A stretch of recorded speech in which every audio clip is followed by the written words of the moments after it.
Hubo un tiempo en que el conocimiento no se ofrecía a todos, no por crueldad, sino por respeto.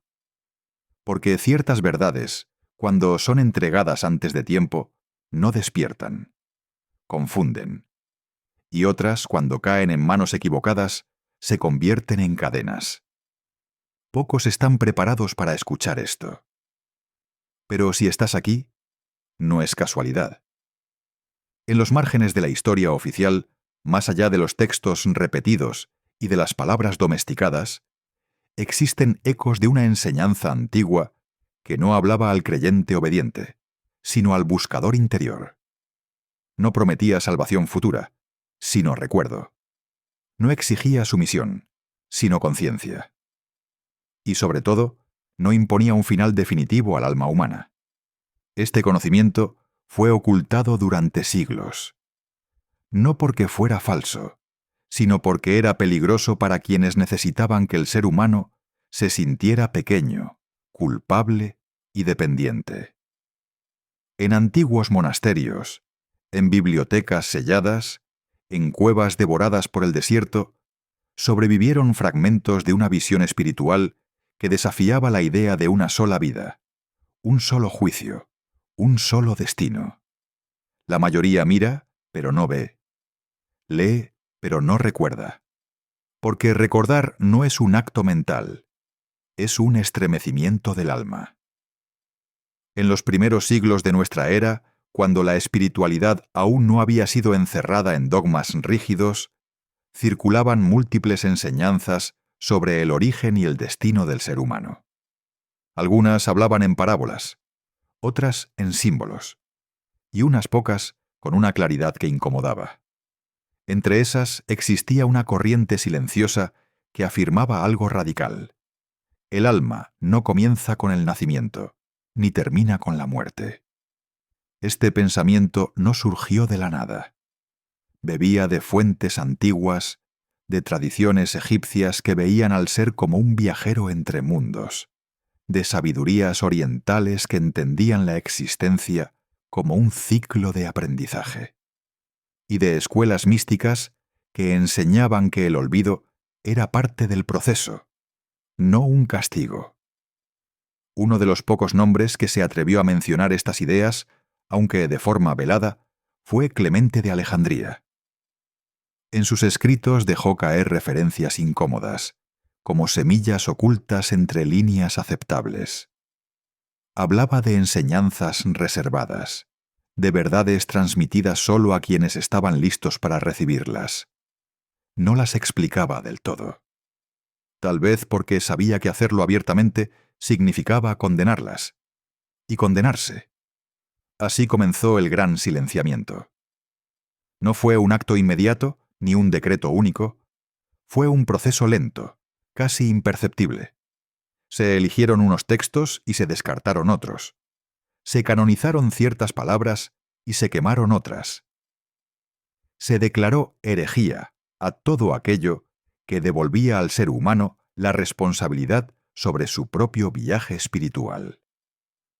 Porque si el alma regresa, si aprende a través de múltiples experiencias, entonces el miedo pierde su trono. Y un ser sin miedo es difícil de gobernar. El llamado del conocimiento oculto no llega como una voz externa. Llega como una sensación extraña, como la intuición de que algo en la historia no encaja del todo, como la certeza silenciosa de que esta no es la primera vez que caminas sobre la tierra, como un recuerdo que no puedes ubicar en esta vida, pero que insiste en existir. Este llamado no se escucha con los oídos, sino con una parte más profunda, con esa región interior que reconoce símbolos antes que argumentos. Por eso quienes perseguían estas enseñanzas no solo borraban textos, también desacreditaban la experiencia interior. Enseñaron a desconfiar de la intuición, a temer a la pregunta, a obedecer antes de comprender. Y así cayó el velo del olvido. El olvido no es solo no saber, es haber sabido alguna vez y haber sido separado de ese saber. Es caminar con una nostalgia que no tiene nombre. Es sentir que la vida es más grande de lo que nos dijeron, pero no recordar exactamente por qué. Según las tradiciones silenciadas, el alma acepta ese velo. No como castigo, sino como condición para vivir la experiencia de forma auténtica. Porque sin olvido, no hay elección real. Sin olvido, no hay aprendizaje verdadero. El problema no fue el velo. El problema fue convertirlo en prisión permanente. Al borrar la idea del regreso del alma, se impuso una narrativa de urgencia y terror. Una sola oportunidad, un solo camino correcto, un solo error irreparable. La existencia dejó de ser un viaje y se transformó en un juicio constante, y el ser humano en un acusado perpetuo. Sin embargo, incluso en medio de ese silencio impuesto, algo sobrevivió. En el siglo XX, bajo la arena del desierto egipcio, salieron a la luz textos que no estaban destinados a ser encontrados tan pronto. Fragmentos que respiraban una espiritualidad distinta, profunda, simbólica. Descubiertos cerca de Nag Hammadi, estos manuscritos confirmaron lo que durante siglos solo había sido susurro, que existió una forma de cristianismo y de espiritualidad centrada en el conocimiento interior, no en el miedo. Estos textos no gritaban, no imponían, invitaban, y esa invitación sigue vigente. Si estás escuchando esto, quizá no buscas creer algo nuevo, quizá buscas recordar algo antiguo, algo que no se aprende, sino que se despierta, algo que no se impone desde fuera, sino que emerge desde dentro, como una luz tenue que se intensifica poco a poco. Porque el camino que vamos a recorrer no es histórico en el sentido académico. Es interior, es simbólico, es existencial, y exige una sola cosa: honestidad contigo mismo. Lo que sigue no es cómodo. No tranquiliza al ego ni refuerza certezas heredadas.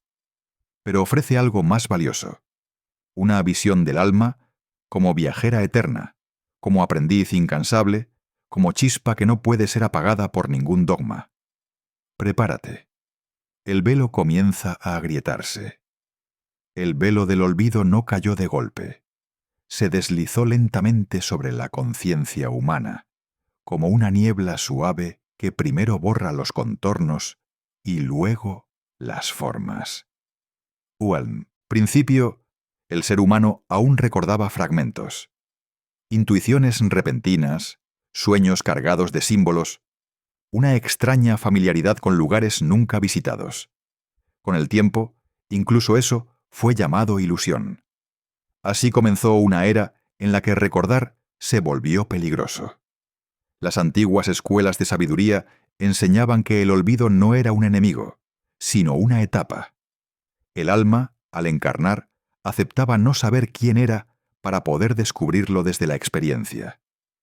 Pero estas mismas escuelas advertían algo esencial. El olvido debía ser atravesado, no venerado. Convertirlo en estado permanente era negar el propósito mismo de la encarnación. Cuando las enseñanzas que hablaban del retorno del alma fueron silenciadas, el olvido dejó de ser un umbral y se transformó en doctrina. Se enseñó que no había nada antes ni nada después, que la vida era una prueba única, frágil, irrepetible. Y con esa idea se sembró el miedo más profundo, el miedo a perderlo todo para siempre. La mayoría mira, pero no ve, porque ver implica recordar. En las tradiciones místicas más antiguas, el ser humano no era concebido como una criatura creada de la nada, sino como una emanación, una chispa desprendida de una fuente infinita, enviada a la materia no como castigo, sino como acto de amor. Esta idea resonaba con fuerza en escuelas filosóficas como las que inspiraron a Platón, quien hablaba del conocimiento como anamnesis, recuerdo del alma. Recordar no significaba acumular datos, sino desvelar una verdad interior que siempre había estado allí. Pero esta visión chocaba con una estructura religiosa que necesitaba un comienzo absoluto y un final definitivo. Porque un alma que recuerda no se somete fácilmente. Un alma que sabe que ha vivido antes y vivirá después no teme tanto a la muerte, ni acepta sin cuestionar la autoridad que se le impone en nombre de lo eterno. Así, el camino interior del buscador se volvió solitario. Privado de mapas externos, el buscador tuvo que aprender a leer señales internas, a escuchar el lenguaje de los símbolos, de los sueños, de las sincronicidades, a entender que la sensación de haber estado aquí antes no era un error de la mente, sino un eco del alma. Este camino no es cómodo. Nunca lo fue. Implica atravesar capas de condicionamiento, creencias heredadas, miedos inculcados. Implica mirar de frente la pregunta que muchos evitan. ¿Y si esta vida no es el comienzo de mi historia? Las enseñanzas ocultas hablaban de un proceso gradual. El alma no despierta de golpe. Primero intuye, luego sospecha. Más tarde recuerda fragmentos y finalmente integra. Cada vida, decían, ofrece una oportunidad distinta para avanzar en ese recuerdo. No todas las encarnaciones tienen el mismo propósito. Algunas están dedicadas a la experiencia, otras a la reparación, algunas al aprendizaje del amor, otras al enfrentamiento con el poder, la pérdida o el miedo. No como castigos, sino como lecciones que el alma elige cuando aún recuerda quién es. Pero aquí aparece una verdad incómoda. Si el alma elige, entonces también es responsable. No desde la culpa, sino desde la conciencia. Esta idea fue una de las más peligrosas para las estructuras de control espiritual. Porque un ser responsable de su propio viaje no necesita amenazas eternas para comportarse, ni promesas externas para buscar sentido. Por eso, muchas de estas enseñanzas fueron tachadas de peligrosas, elitistas o falsas. No porque lo fueran, sino porque devolvían al individuo un poder que había sido delegado. Las pruebas del camino interior no son externas. No son dragones ni desiertos físicos, aunque a veces se expresen así en los símbolos. Las verdaderas pruebas son internas. El apego a una identidad limitada, el miedo a soltar viejas certezas, la resistencia a aceptar que somos más antiguos de lo que creemos. El buscador descubre, tarde o temprano, que no todo recuerdo es agradable. Algunas memorias del alma están cargadas de dolor, de errores no resueltos, de vínculos interrumpidos. Por eso, el olvido también protege. Pero solo hasta que llega el momento de mirar.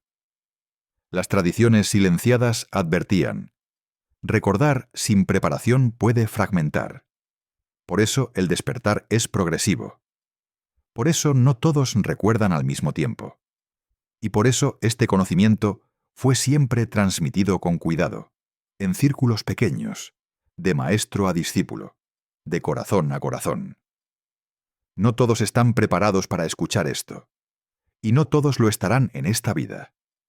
Pero hay señales claras de que el recuerdo comienza. Una de ellas es la sensación de extrañeza frente a la narrativa oficial. Otra, la profunda empatía con el sufrimiento ajeno, como si no fuera del todo ajeno. Y otra más, quizá la más sutil, la certeza íntima de que la muerte no es un final, sino una puerta. Este no es un consuelo infantil, es una intuición antigua. A medida que el velo se adelgaza, el buscador empieza a notar patrones, encuentros que parecen destinados, personas que despiertan emociones desproporcionadas, lugares que generan una nostalgia inexplicable. Según las enseñanzas ocultas, nada de eso es casual. Son hilos que conectan vidas, experiencias, aprendizajes compartidos. El alma no viaja sola, pero esta verdad también fue ocultada. Porque un ser humano que entiende que forma parte de un entramado mayor, de un proceso continuo, deja de verse como una pieza descartable. Y eso cambia todo. Lo que sigue es aún más desafiante. Porque recordar no solo ilumina, también exige transformación. No basta con saber que el alma regresa. Hay que comprender para qué. Y esa comprensión no llega sin pruebas. Toda senda auténtica impone pruebas. No porque el conocimiento sea cruel, sino porque la verdad transforma. Y toda transformación exige desprendimiento. Las antiguas tradiciones advertían que el alma que comienza a recordar no avanza en línea recta, avanza en espiral. Regresa a los mismos puntos, pero desde niveles distintos de comprensión.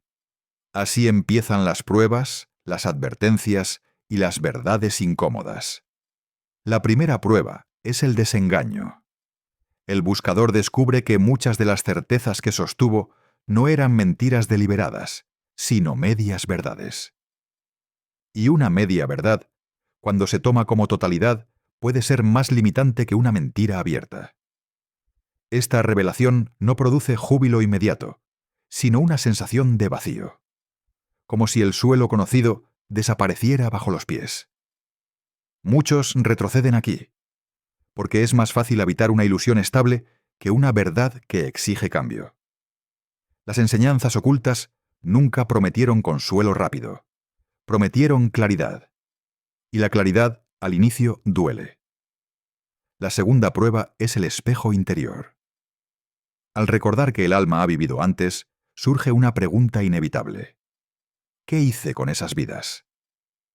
No desde la culpa moral, sino desde la responsabilidad espiritual. El buscador empieza a intuir que ciertos patrones no nacieron en esta existencia. Miedos persistentes, talentos inexplicables, rechazos profundos, amores inmediatos. Nada surge de la nada. Según las tradiciones místicas, el alma arrastra tendencias, no castigos. Lo no comprendido busca repetirse hasta ser integrado. Y aquí aparece una verdad incómoda.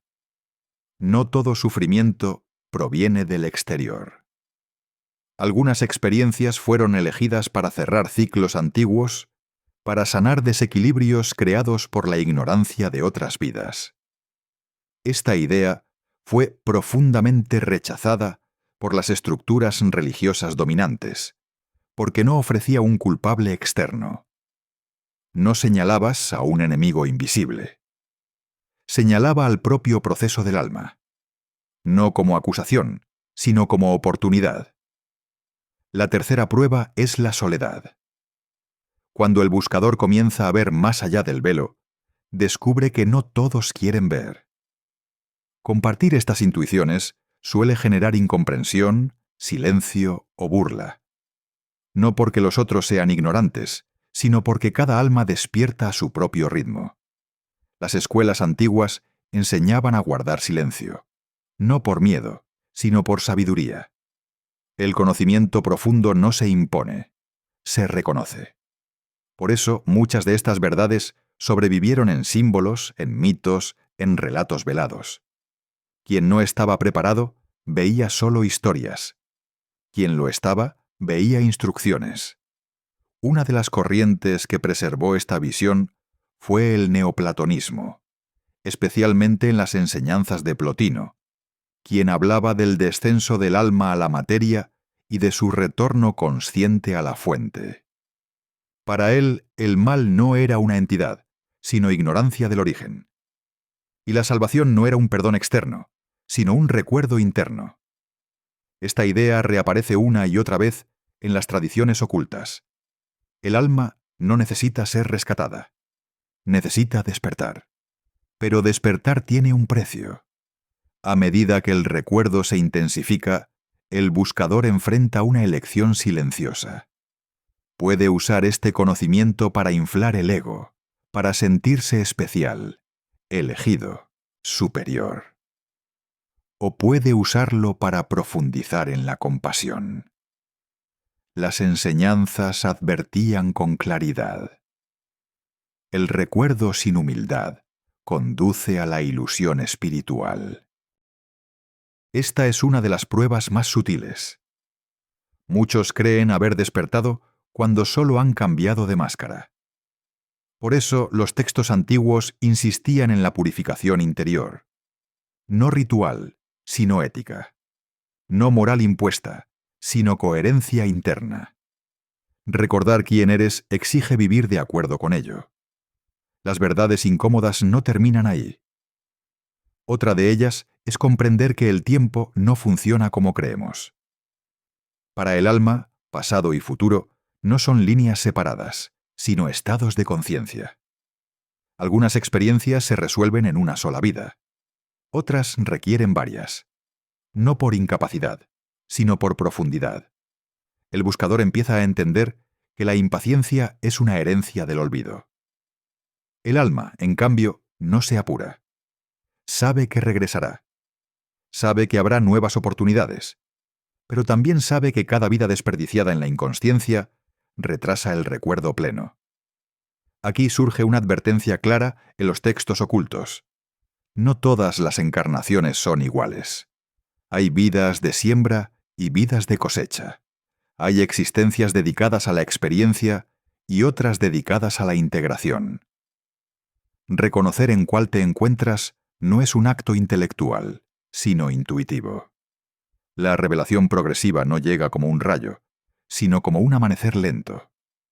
Primero una luz tenue, luego formas.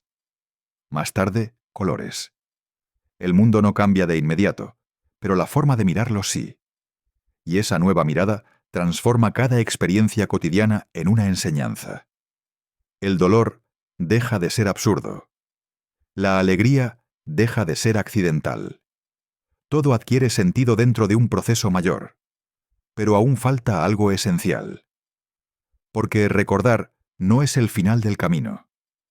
Es el inicio de una responsabilidad más profunda. Integrar lo recordado en la vida concreta. En los actos, en las decisiones, en la forma de relacionarse con otros viajeros del alma.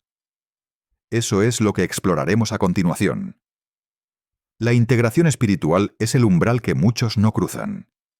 No porque sea inaccesible, sino porque exige coherencia. Recordar sin integrar es como abrir una puerta y no atreverse a entrar. Las tradiciones antiguas eran claras en esto. El conocimiento que no se encarna se convierte en peso, no en liberación. El alma que comienza a recordar enfrenta entonces su desafío más profundo: vivir como lo que ha comprendido. Ya no basta con intuir que la vida no es única, ni con sentir que el alma es antigua. Llega el momento de traducir ese recuerdo en presencia, en actos conscientes, en una forma distinta de habitar el mundo. Y aquí, el camino se vuelve silencioso. No hay señales externas claras. No hay voces que indiquen cada paso. Solo una brújula interior que se afina con la honestidad. Integrar significa aceptar que cada encuentro es significativo, que cada relación es un espejo, que cada conflicto es una oportunidad de ver aquello que aún no ha sido comprendido. Las enseñanzas ocultas decían que el alma atrae no lo que desea, sino lo que necesita para recordar. Esta verdad incomoda profundamente, porque implica renunciar a la idea de víctima permanente. No para negar el dolor, sino para devolverle sentido. El buscador empieza a percibir que ciertas pruebas no buscan destruirlo, sino pulirlo. Que algunas pérdidas no son castigos, sino liberaciones. Que algunas demoras son protecciones invisibles. Pero integrar no significa justificar el sufrimiento ni romantizarlo. Significa atravesarlo con conciencia, sin convertirlo en identidad. El alma aprende no por la herida en sí, sino por la comprensión que surge al mirarla sin huir. En este punto, el buscador descubre algo esencial. El recuerdo no lo separa del mundo, lo compromete con él. Ya no puede vivir de forma automática. Ya no puede dañar sin sentir el eco. Ya no puede mentirse sin percibir la disonancia interna. La integración espiritual despierta una ética profunda, no basada en mandatos externos, sino en resonancia interna. El buscador no actúa bien por miedo al castigo, sino porque sabe que toda acción deja huella en su propio proceso. No como karma mecánico, sino como coherencia vibratoria. Las antiguas enseñanzas describían este estado como el inicio del alma que recuerda. No un iluminado distante, sino un ser humano plenamente presente. Alguien que entiende que cada gesto cotidiano, una palabra, una mirada, una elección, forma parte del camino eterno. Aquí comienza la verdadera libertad. Porque la libertad no es hacer cualquier cosa, sino actuar desde el conocimiento de quién se es. Y ese conocimiento no es conceptual, es vivido. Se expresa en la forma de escuchar, de amar, de despedirse, de permanecer. A medida que la integración avanza, el buscador percibe que el tiempo se transforma. No corre detrás del futuro ni se aferra al pasado. Habita el presente como un punto de convergencia. Un lugar donde todas las vidas se tocan. Donde cada instante contiene la posibilidad de recordar un poco más. Las tradiciones silenciadas afirmaban que, en este estado, el alma empieza a cerrar ciclos. No de manera forzada, sino natural. Viejas repeticiones pierden fuerza. Encuentros kármicos se resuelven. Ciertos conflictos simplemente dejan de presentarse, porque la lección ha sido integrada. Pero esto no ocurre de golpe. Es un proceso gradual, casi imperceptible, como el crecimiento de un árbol que no se nota día a día, pero que un día da sombra. La revelación final no es espectacular. No hay truenos ni visiones grandiosas. Hay una calma profunda, una sensación de pertenencia, una comprensión silenciosa de que no hay prisa, ni error definitivo, ni alma perdida. Y sin embargo, el camino no termina aquí. Porque integrar no es retirarse del mundo, sino volver a él con otra mirada, con una conciencia que reconoce al otro como otro viajero, aunque esté dormido. Con una compasión que no nace de la superioridad, sino del reconocimiento. Las enseñanzas ocultas decían que el alma que recuerda no busca convencer. Irradia, no predica. Presencia no huye del mundo. Lo habita como un aula sagrada. Y así, sin anunciarlo, se convierte en un punto de recuerdo para otros. La conclusión trascendental de este conocimiento no se formula como doctrina. Se vive como certeza íntima. Nada esencial se pierde. Nada verdadero se castiga. Todo lo que es auténtico encuentra su camino de regreso. Pero esa certeza, para ser completa, debe ser contemplada desde una perspectiva aún más amplia. Una que trasciende incluso la idea de reencarnación como mecanismo, y la revela como expresión de algo mayor. Eso es lo que queda por decir. Hay una comprensión que solo llega al final del recorrido, o quizá al principio real. Una verdad que no se revela mientras el buscador aún necesita estructuras, explicaciones o mapas. Es la comprensión que disuelve incluso la necesidad de comprender. Aquello que las tradiciones más profundas apenas se atrevían a nombrar. La reencarnación, decían, no es el centro del misterio. Es solo un síntoma. Durante mucho tiempo, el alma necesita regresar. Necesita múltiples formas, múltiples nombres, múltiples historias. No porque esté incompleta, sino porque aún se percibe separada. Cada vida es una tentativa amorosa de la conciencia por experimentarse desde un ángulo distinto. Cada nacimiento es un acto de exploración. Cada muerte, una pausa para integrar.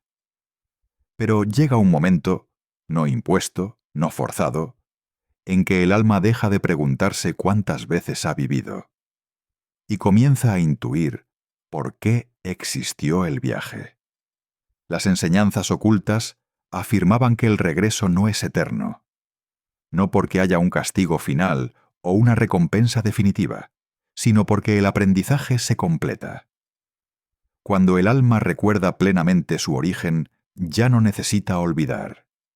Y cuando ya no necesita olvidar, la encarnación deja de ser necesaria.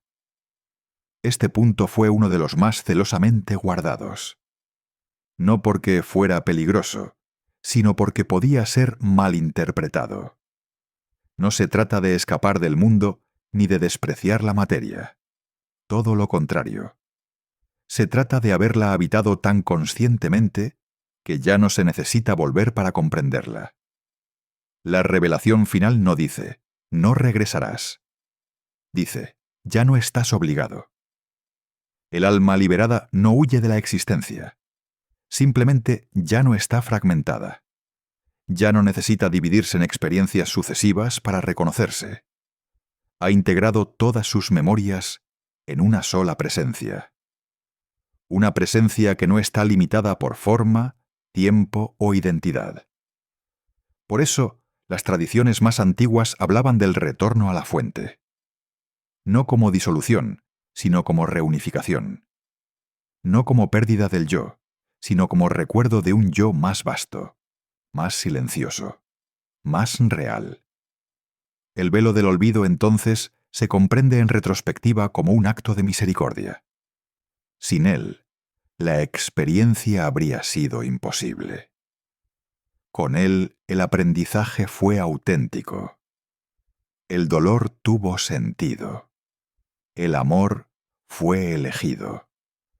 La conciencia se expandió desde dentro.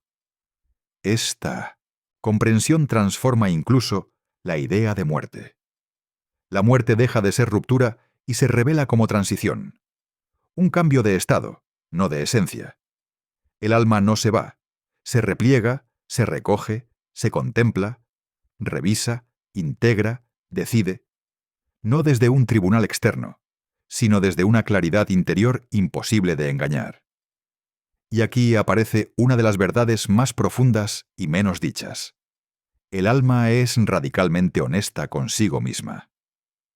No necesita ser juzgada, se reconoce. Por eso las enseñanzas silenciadas insistían en que no existe un castigo eterno. El concepto mismo carece de sentido para una conciencia que se comprende como proceso. Lo que existe es aprendizaje, repetición mientras sea necesaria, y descanso cuando ya no lo es. Nadie queda atrás. No porque todos sean salvados, sino porque nunca estuvieron perdidos. La conclusión trascendental de este conocimiento no busca convertirte ni convencerte.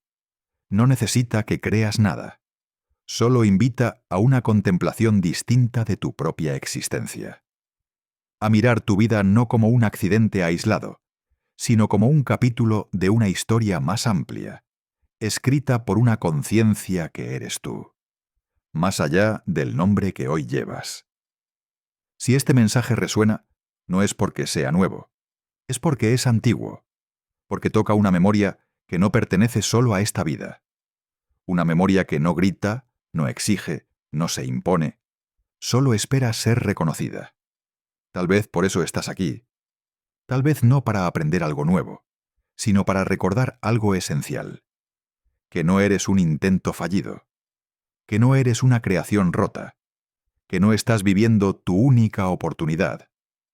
Eres viajero. Eres conciencia en movimiento. Eres antiguo más allá de toda medida. Y cuando llegue el momento, en esta vida o en otra, recordarás no solo que has vivido antes, sino que siempre has sido. El viaje continúa, no en el tiempo, sino en la profundidad del ser.